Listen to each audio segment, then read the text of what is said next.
ইসলামকে নিয়ে শুরু থেকেই ষড়যন্ত্র চলছে। দয়াল নবীর জমানা থেকেই ইসলামকে ধ্বংস করার জন্য ষড়যন্ত্র চলছে। ভাইরা আমার, নবীর জমানার মধ্যেও একদিকে ইসলামের প্রকাশ্য শত্রুরা ইহুদি নাসারারা পত্তলিকেরা ইসলামকে ধ্বংস করার জন্য ষড়যন্ত্র করত, অন্যদিকে মুনাফিকেরা মুসলমানের সাথে মিশে ইসলামকে ধ্বংস করার জন্য ষড়যন্ত্র করত। ঠিক না ভাই? এদের ব্যাপারে আল্লাহ একটা সূরা নাযিল করেছেন, সূরাতুল মুনাফিকিন। ঠিক না ভাই? মুনাফিক কারা?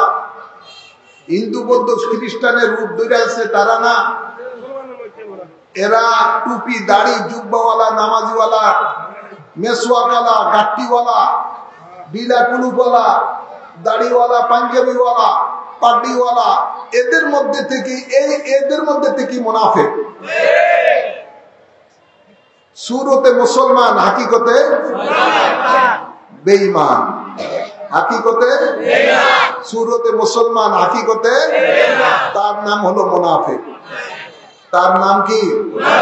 মুনাফিক। ভাইরা আমার, এই মুনাফিকের চরিত্র সম্বন্ধে আল্লাহ নবী বলেন, এরা ঈমানদারের থেকে তাদের আমল সুন্দর হইবে। ঈমানদারের আমল থেকে মুনাফিকের আমল সুন্দর হবে।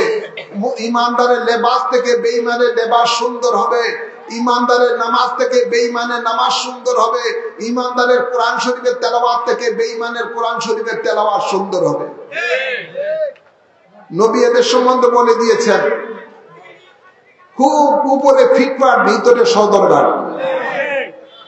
মেওয়া ফল আছে না, মেওয়া ফল কি ফল? উপরে একবারে লাল টুকটুক, ভিতরে ভাঙলে দেখা যায় গোবর কালো। কি ফল?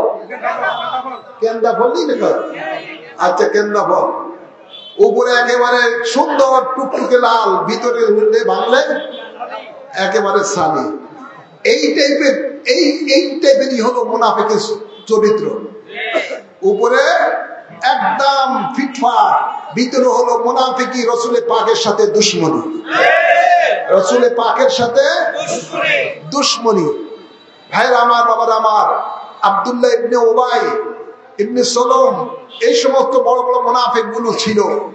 এক মুনাফিক তো নবীর গনিমতের মাল বন্টন করতেছে, লম্বা দাড়িওয়ালা টুপিওয়ালা জুব্বাওয়ালা, হাতে তসবিহ। আল্লাহ নবীকে বলেন, হে মোহাম্মদ, আল্লাহকে ভয় করো। কি নাউযুবিল্লাহ বাড়িতে বলবেন না?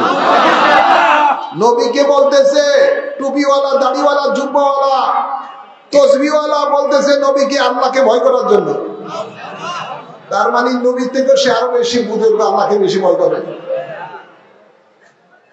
এরপরে বলতেছে, ইয়া রাসূলুল্লাহ, ইনসাফ করে মাল বন্টন করুন। মানে নবী ইনসাফ করতেছে, এই জন্য বলতেছে আল্লাহকে ভয় করার জন্য। আল্লাহ নবী তার কথা শোনার পরে চেহারা মোবারক লাল হয়ে গেছে। বেঈমানে কয় কি? নবী বলেন, আমি তো দুনিয়াতে এসেছি ইসলাম প্রতিষ্ঠা করার জন্য, আর ইনসাফ প্রতিষ্ঠা করার জন্য। আমি ইনসাফ না করলে দুনিয়াতে কে ইনসাফ করবে? ভাইয়েরা আমার, ফারুকে আজম তলোয়ার নিলেন, ওই টুপিওয়ালা দাড়িওয়ালা জুব্বাওয়ালা মুনাফিকটার কল্লা ফলাই দিবেন। যেই তলোয়ার লইলেন, মুনাফিকটা দৌড় দিয়ে মসজিদের ভিতরে ঢুকছে। মসজিদের মধ্যে ঢুকাই নামাজ পড়া শুরু করে দিছে। সুবহানাল্লাহ করবেন মুনাফিকের কাম দেখতে। এরা এত পাক্কা মুসলমান, দেখবেন যে ইদানিং কালে ছোট ছোট ফোলা পাইন্ডি দিয়ে শয়তানি এমন বলেছে যে কপালের মধ্যে নামাজের দাগ ফলে দেয়। এখনো দাড়ি কাটা হচ্ছে না, আছে না নাই? কপালের দাগ ফলে দেয়, দেখায় আমি খুব নামাজি। মুনাফিক দৌড়ে যায় মসজিদের মধ্যে যায় নামাজ পড়া শুরু করে দিলেন। আল্লাহ নবী বলেন, এ ওমর, তারে মাইরো না। এখন যদিও তাকে হত্যা করার উপযুক্ত হয়ে গেছে, সে যে কথা বলছে, এরে যদি হন মারো, নতুন নতুন মানুষ মুসলমান হইতেছে, তখন মানুষেরা বলবে মুসলমানের মেরে ফেলাইছে, কিন্তু তারে মাইরো না। আমি রসুল ভবিষ্যৎবাণী করি, এর বংশত থেকে এমন লোক বের হবে যে আমার ইসলামী কলঙ্ক সৃষ্টি করে দিবে।